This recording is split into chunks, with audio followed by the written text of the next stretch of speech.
do that to him, but they made recordings of this horrible scene so they could scare others to do it. So it was just terrible.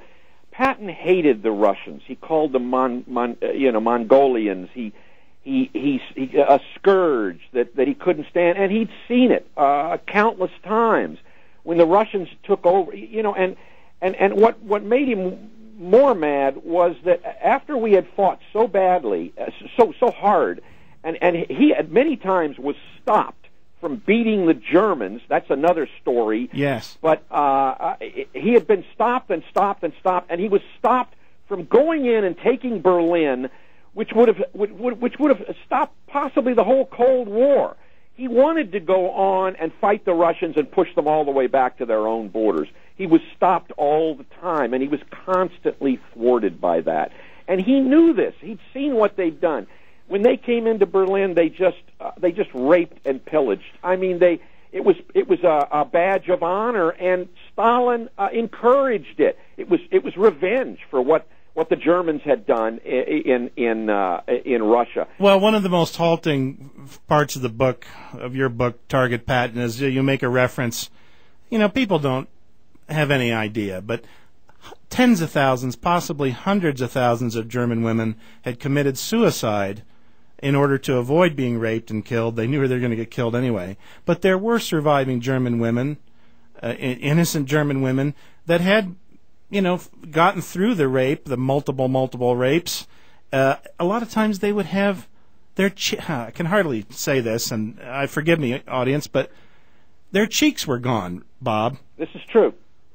Explain that. In their vengefulness, the Russians would bite their faces as a way of making pain, and I mean there were horrible things that were done.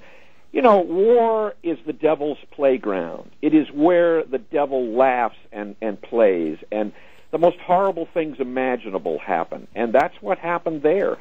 Patton was aware of all this. A thing we haven't mentioned is that so many people were caught up, even soldiers who happened to be captured. They killed themselves rather than be sent back to Russia because they knew they were going to be assassinated.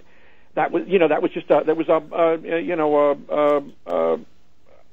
a killing mill there. Well, there's so much here to cover, and we're going to get back on the main story thread. But folks, understand also that there were millions of people within the zone occupied by the British, French, and American armies at the close of World War II, who had fought against communism, fought against the vicious tyrant Stalin, and otherwise just did not want to go back to Russia.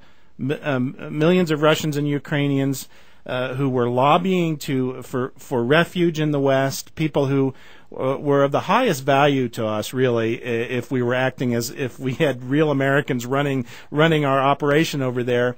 Patton wanted to give them refuge, but the orders that came down from people like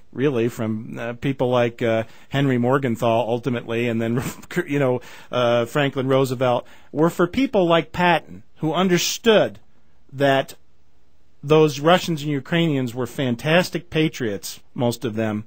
They were going back to certain death. Our army put those people back in the hands of Stalin, ran that industrial-scale operation called Operation Keel Haul, and annihilated, essentially, millions of people who would have been great assets to the West. Anyway, I'm up on a soapbox, Bob Wilcox, but the point is that George S. Patton wasn't having any of it. And you're absolutely right, and this is the most important point. Throughout the war, the administration, FDR's administration, loved the Russians. They were impressed with the Russians. They thought FDR thought that at the end of the war, Russia and Stalin especially were very important to placate because they would be the key to peace. It's almost like today, where we look at these tyrants and say, well, we need to be friends with them. We need them as our way to make peace. It was ridiculous. And yet that's the way we felt about it. And FDR would not allow – orders were out. You could not do that. You could not say anything bad about the Russians. Well, on the eve of Patton being killed, dying in this from this wreck, he's about to go back and expose all of what we've been talking about. And I think that's probably as good a summation of what's happening to set up what happens and what really the book deals with. Well, and I'm going to just let you guide us then to what is the next logical item in this thread, Bob. Well, I think motive is the easiest part of this. Yes. And it has to do with both that and also the fact that once they'd used Patton, because Patton was such an honest person, such a man of character. It didn't matter who you were, Eisenhower. If he didn't agree, he would disagree, and he would fight you on it. Because of that, he also had made tremendous enemies throughout, starting with Eisenhower and so on in the military. And those are the two key motives. Motives is the easiest part of this story. His hatred for the Russians and his fact that he was going to try and stop what was going on and fight the Russians, and also that people hated him, and he knew secrets that would that would really ruin careers, and that begins with the fact that as he moved across France, first at Falaise, at the Falaise Gap in the middle of France, Patton had a chance to absolutely annihilate most of the standing German army. To close the Falaise Gap. To close the Falaise Gap. But Eisenhower really liked Montgomery, who was always Patton's rival. And Montgomery was the chief general at that time, and Montgomery wanted to hold off. He would go very slowly. He was not as good a fighter as Patton was. Patton had roared to the Falaise Gap, had seen the fact that they could make a pocket there and close it, and all the Germans in France would have been killed right there, all of the real fighting Germans. But Montgomery wanted to wait. He wanted to wait until he got there and he could do it. And Eisenhower made Patton wait, and that gap never closed.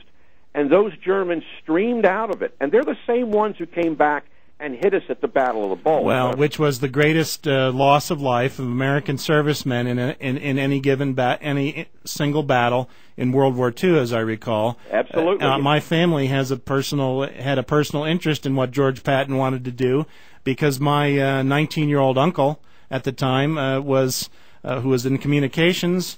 His unit was cannibalized to fill in infantry gaps during the first 2 or 3 days of the Battle of the Bulge, and he was killed. Yeah, and we'll get to the Bulge, but this is even before that, and therefore, you see, this is the kind of thing. Eisenhower was a great diplomat, but a terrible soldier, a terrible statistician.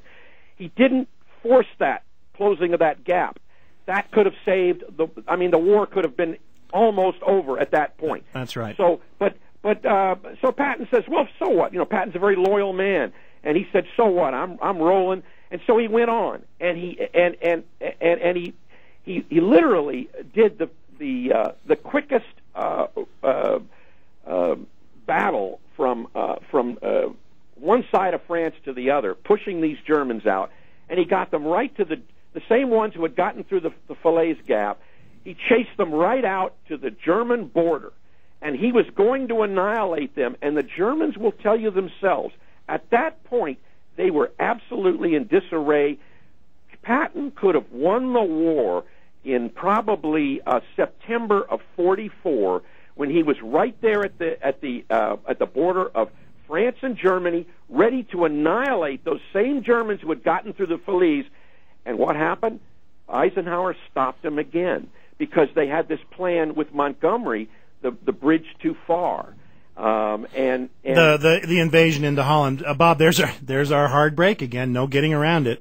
One more commercial interval, and then we'll be back with Bob Wilcox, who's doing a masterful job of sketching the infamy, the incompetency of the Allied organization under Eisenhower in World War II, and then, of course, the later infamy, which we'll get to, their infamous practices of aiding and abetting communism when we come back.